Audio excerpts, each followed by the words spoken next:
भारत माता की। भारत माता की। कोडरमा और गिरिडीह को जोहार। मां चंचला देवी की पावन भूमि को मैं प्रणाम करता हूं। मैं पारसनाथ पर्वत को भी श्रद्धापूर्वक नमन करता हूं।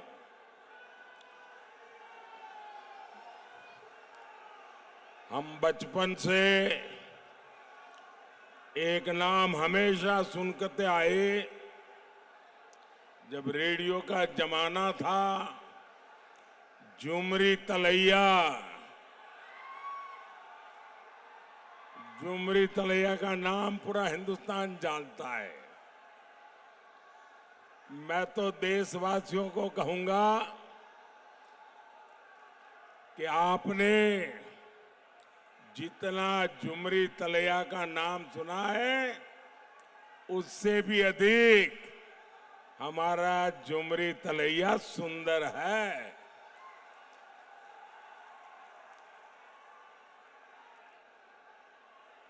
बेटे, आप बैठे आओ। थक जाओगे बेटा, थक जाओगे। भाई, कोई इस बच्चे ने एक तस्वीर बना के लाया है, जरा एसपीजी के लोग ले लेना।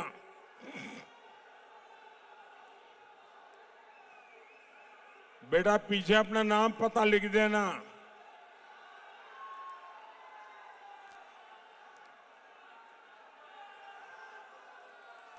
भारत माता की।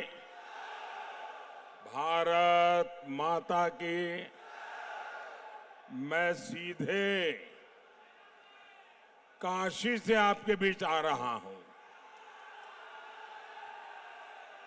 मुझे आने में विलंब हुआ, इसलिए आप सब मुझे क्षमा करें। और मुझे बताया गया कि आप में से बहुत लोग सुबह 8:30 बजे आके बैठ गए थे।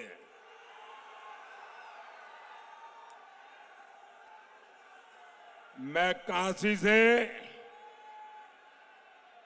भगवान विश्वनाथ का, भोले बाबा का आप सबके लिए आशीर्वाद लेकर के आया हूं।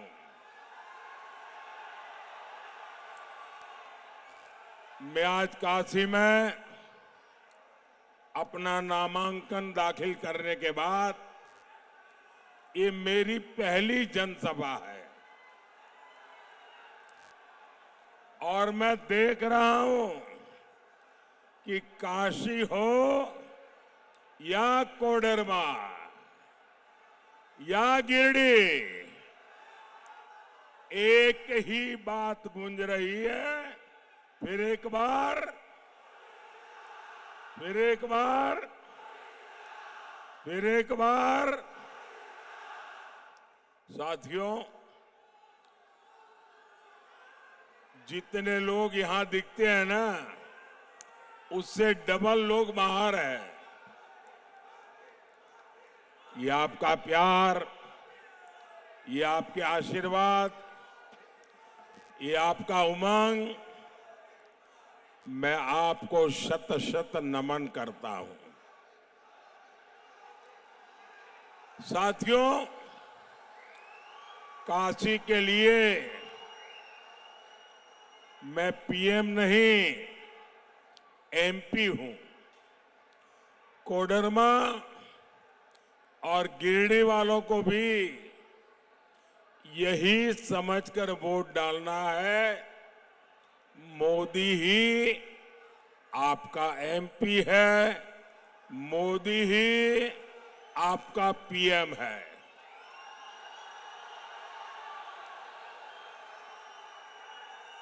कोडरमा से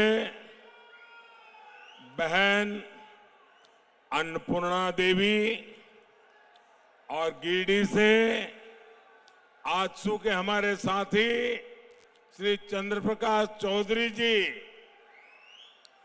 इन दोनों को आप भारी बहुमत से जिताकर दिल्ली भेजिएगा।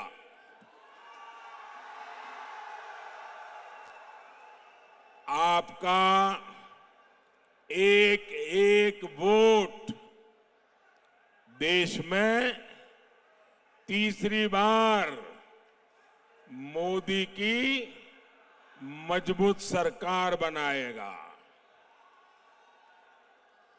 इनके अलावा आपको दिलीप कुमार वर्मा जी को, जो गांडे विधानसभा से चुनाव लड़ रहे हैं, उनको भी जिताना है। साथियों, जब एक मजबूत सरकार होती है तो वो सबसे पहले देश का हित देखती है, देश के लोगों का हित देखती है।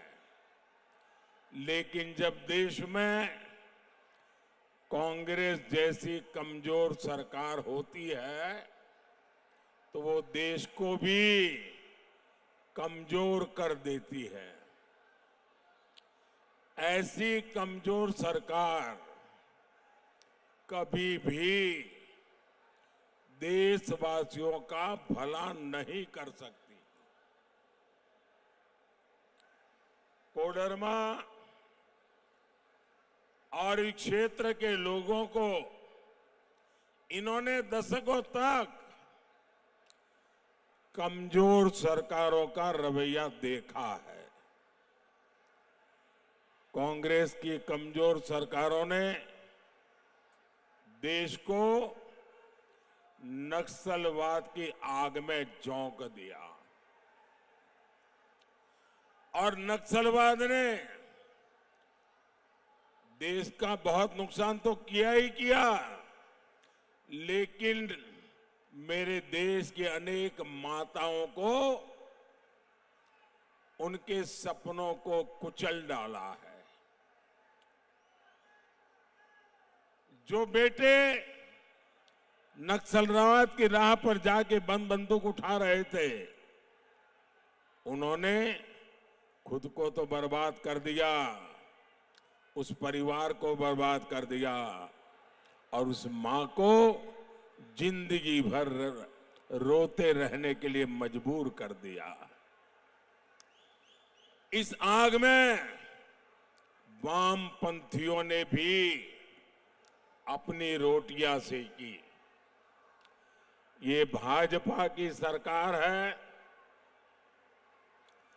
जिसने देश में नक्सली हिंसा पर लगाम लगाई। मोदी को चुनौतियों को टालना नहीं, मोदी को टकराना आता है। और जब फौलादी हौसला हो, जब हौसला फौलादी हो, तो बड़े से बड़ी चुनौती भी चरण चूमने लग जाती है।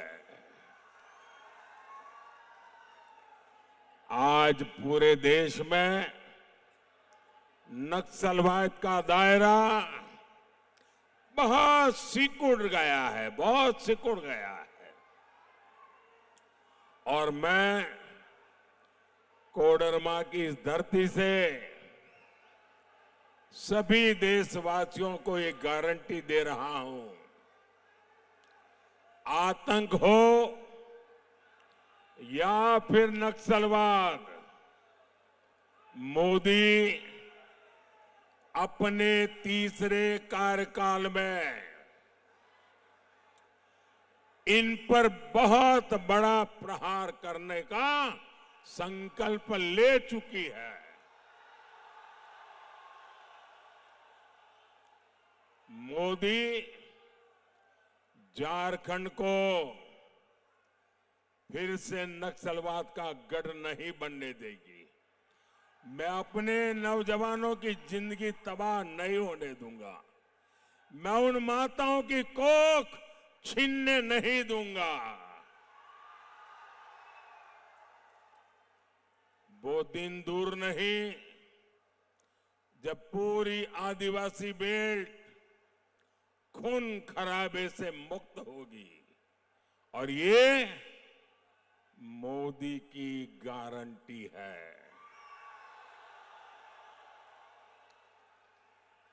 साथियों,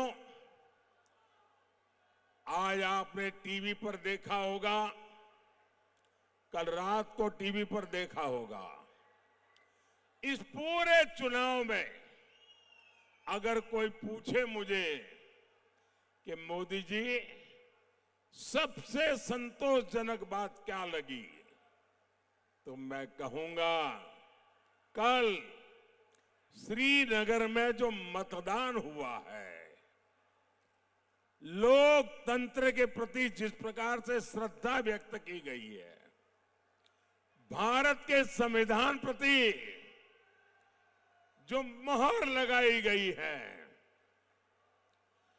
दशकों बाद श्रीनगर में चुनाव का उत्सव था। दशकों बाद श्रीनगर के चुनाव में इतना भारी मतदान हुआ और लोग उमंग और उत्साह से भरे हुए थे, और लोग कह रहे थे कि 370 जाने के कारण ये संभव हुआ है। लोग कह रहे थे मोदी के आने के बाद संभव हुआ है। इस एक घटना से ये बात साफ हो जाती है कि मोदी के काम की दिशा सही है और मोदी के प्रयास सही परिणाम लाते हैं। ये श्रीनगर का कल का मतदान पूरे देश के लिए संतोष का, उमंग का, उत्साह का अवसर है। और इसलिए भाइयों बहनों, मेरे लिए और जो लोग धारा 370 को लेकर मोदी को दिन रात गालियां दे रहे थे, कान खोल के सुन लो।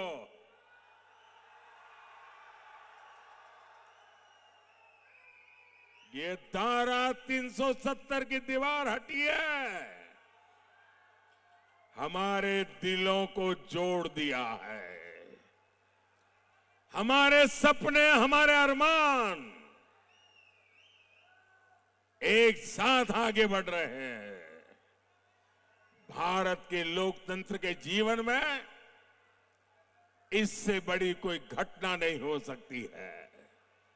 साथियों, जब मैं देश हित में इतने सारे काम कर रहा हूं, तो जामुमो कांग्रेस और आरजेडी वाले बौखलाए हुए हैं, संतुलन खो चुके हैं।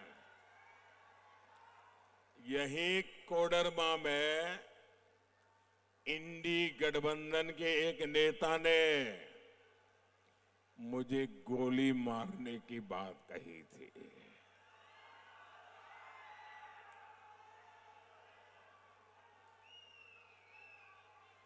ये जो गोली मारने के सपने देख रहे हैं ना, जो मोदी के कब्र खोदने के सपने देख रहे हैं, जरा यहां आइए, ये नजारा देखिए, ये माताओं बहनों का प्यार देखिए। ये गोली मारने वालों, यही मेरा सुरक्षा कवच है, यही मेरा सुरक्षा कवच है। यही लोग मोदी को जीने की ताकत देने वाले लोग यहां बैठे। और जिस मोदी को गरीब से गरीब, अबाल वृद्ध सहित, माता बहन सहित जब रक्षा कवच बन जाता है ना, तो मोदी को तो अमरत्व प्राप्त हो जाता है, अमरत्व प्राप्त हो जाता है। साथियों, मैं किसी राजघराने में पैदा नहीं हुआ हूं, मैं किसी शाही परिवार में पैदा नहीं हुआ हूं, और न ही मेरे पिता किसी गांव के चुनाव में प्रधान भी बने हैं। मेरे परिवार का कोई चुनाव तक नहीं लड़ा है। मैं गरीब मां का बेटा हूं। चाय बेचते बेचते यहां पहुंचा हूं, और आपने मुझे पहुंचाया है। और इसलिए किसी को अच्छा लगे, किसी को बुरा लगे, मैंने गरीबी देखी है, मैं गरीबी को जिया हूं, और जो मुसीबतें मैंने झेली हैं, मैं मेरे देश के गरीबों को उससे मुक्ति दिलाना चाहता हूं। और इसलिए मोदी का मंत्र है, वंचितों को वरीयता। जिन्हें पहले कोई पूछता तक नहीं था, मोदी उन्हें पूजता है, भक्ति भाव से पूजता है। पहले आपके इलाज की, सस्ते इलाज की किसी ने चिंता नहीं की। हमारे परिवारों में तो अगर कोई मां बीमार हो जाती है, कितनी ही पीड़ा क्यों न हो, वो कभी घर में किसी को बताती नहीं है। वो दर्द सहती है, पीड़ा सहती है। एक मिनट भैया, प्लीज मुझे बोलने दीजिए। वो दर्द सहती है, पीड़ा सहती है, लेकिन अपने परिवार में किसी को अपनी बीमारी के विषय में बताती नहीं है, क्योंकि उसके मन में एक ही भाव रहता है कि अगर परिवार में सबको बीमारी का पता चल जाएगा तो इलाज कराने का खर्चा कहां से लाएंगे। ये लोग कर्ज में डूब जाएंगे। अरे मैं 2-4 साल मुसीबत झेल लूंगी, फिर चली जाऊंगी, लेकिन मैं बच्चों को कर्जदार नहीं बनाना चाहती। मेरे देश की हर माता यही सोचती है। लेकिन माताएं बहनें, अब आपको दर्द छिपाना नहीं है, अब आपको पीड़ा नहीं सहनी है। अब दिल्ली में आपका बेटा बैठा है।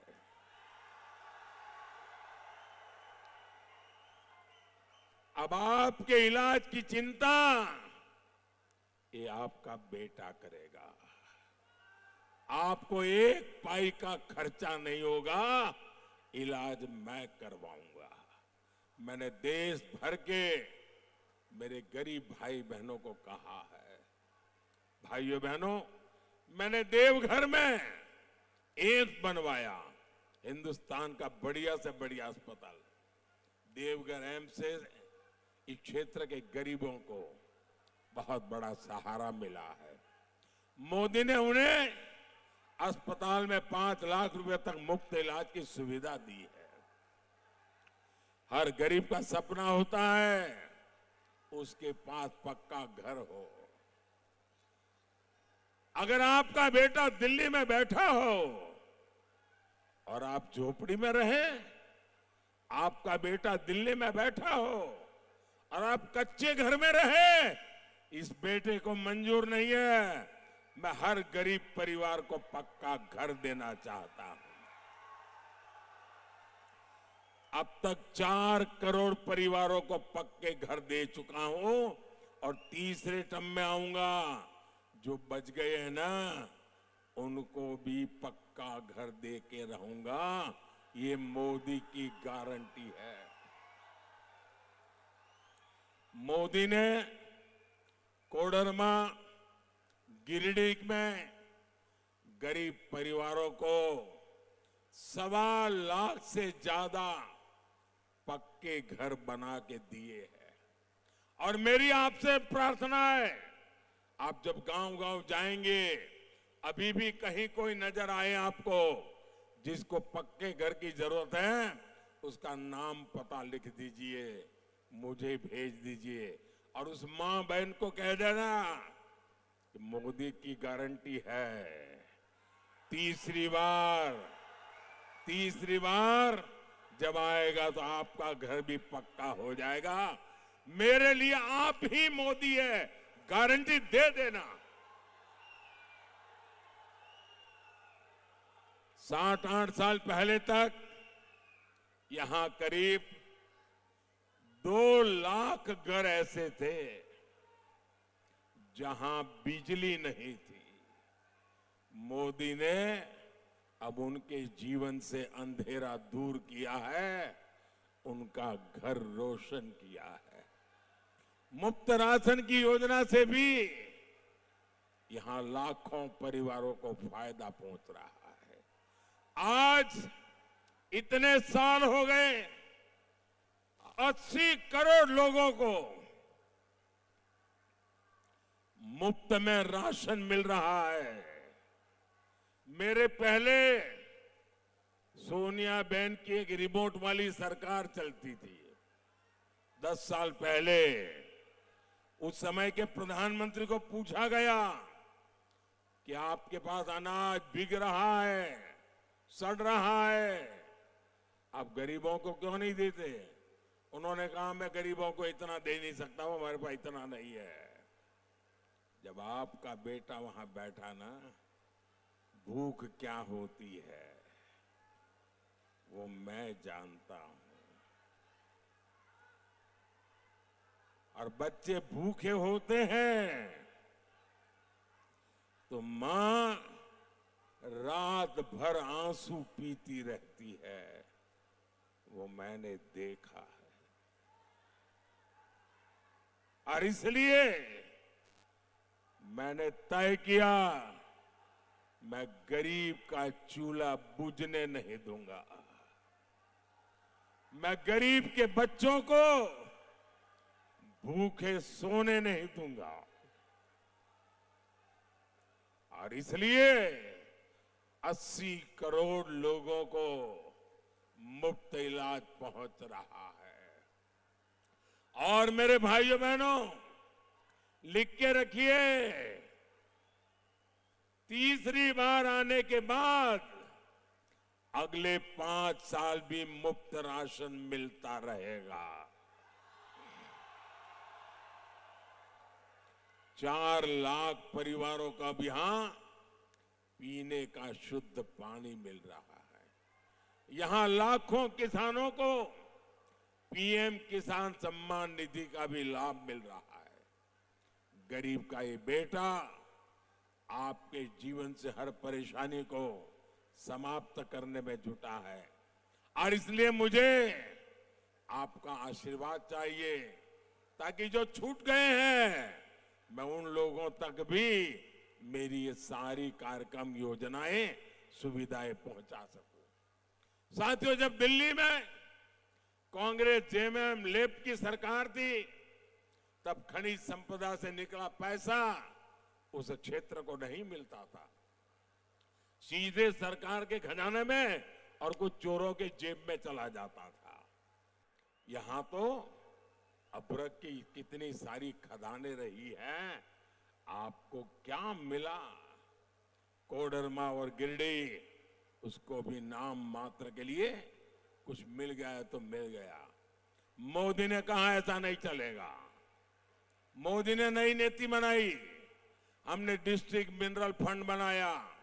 अब मैंने तय किया है कि जिस जिले से खनिज संपदा निकलती है उसका एक हिस्सा उस जिले के लोगों की भलाई के लिए, उस जिले के विकास के लिए खर्च होना चाहिए। और इस योजना के तहत झारखंड को अब तक 12,000 करोड़ रुपए मिल चुके हैं। कोडरमा और गिरिडीह उसको भी करीब 60 करोड़ रुपए उससे मिले हैं। ऐसे काम तभी होते हैं जब आपके लिए संवेदनशील हो, ऐसी सरकार हो, आपकी परेशानियों के प्रति जो खुद परेशान होता हो, जिसको आपकी परवाह हो, तब होता है। भाइयों बहनों, मैंने लाल किले से कहा था और मैंने डंके की चोट पे कहा हुआ है, छुपा करके नहीं कर रहा हूं। मैंने कहा था मैं भारत को भ्रष्टाचार, परिवारवाद और तुष्टीकरण से मुक्त होना के लिए अपना जीवन खपा दूंगा। जेएमएम, कांग्रेस, लेफ्ट, इंडी गठबंधन इन सारी बुराइयों का सबसे बड़ा मॉडल है। आपने देखा यहां कांग्रेस के एक मंत्री के कर्मचारी और कर्मचारी का नौकर, उसके घर में से नोटों के पहाड़ निकल रहे। भाई,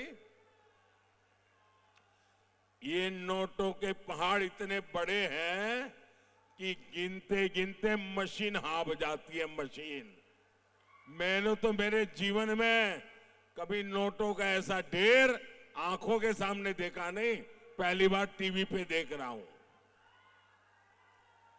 इसके पहले कांग्रेस के सांसद के घर से नोटों के पहाड़ निकले, ये भी पूरे देश ने देखा। मुझे बताइए, ये सारे जिनके यहां से पैसे निकल रहे हैं, ये किसके करीबी है? अफसरों के घर से पैसे निकले, वो भी उनके खासम खास। नेताओं से यहां निकले पैसे, वो भी उनके खास। नौकरों से पैसे निकले, वो भी उनके खास। मतलब ये इनके सिर पर किसका हाथ है भाई? यही तो लोग है ना। ये जो भी करते हैं वो शाही परिवार के इशारे से करते हैं। आपके गांव की सड़कें, पुल, नहरें नहीं बनी, वो आज भी खस्ता हाल है, क्योंकि वो पैसा मंत्री जी के यहां पहुंच जाता है, उनके कर्मचारी के यहां पहुंचता है, उसके नौकर के यहां पहुंचता है। साथियों, ये तो अभी शुरुआत है। मैं तो और ज्यादा खजाने खोजने वाला हूं। मैं चोरों को नींद से सोने नहीं दूंगा।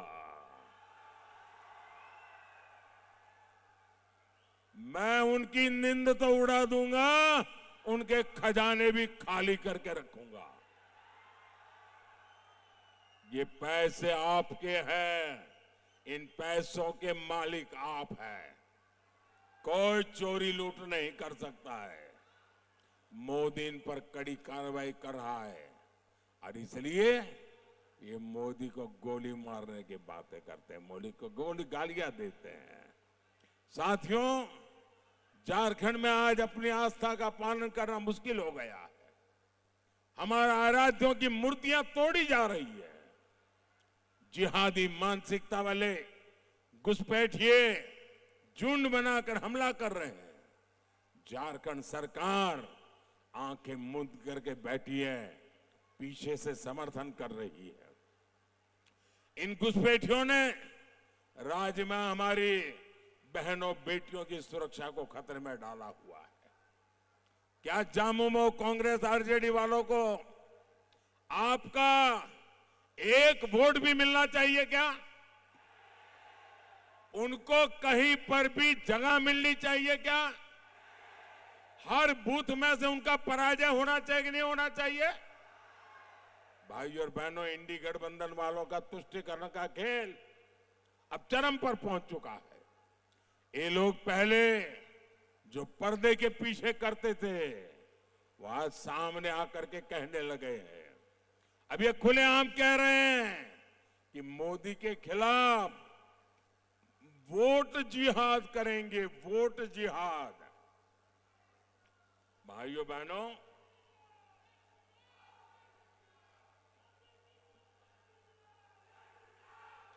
साथियों, 500 साल के बाद 500 साल के बाद अयोध्या में हमारे राम जी भव्य मंदिर में विराजमान हुए।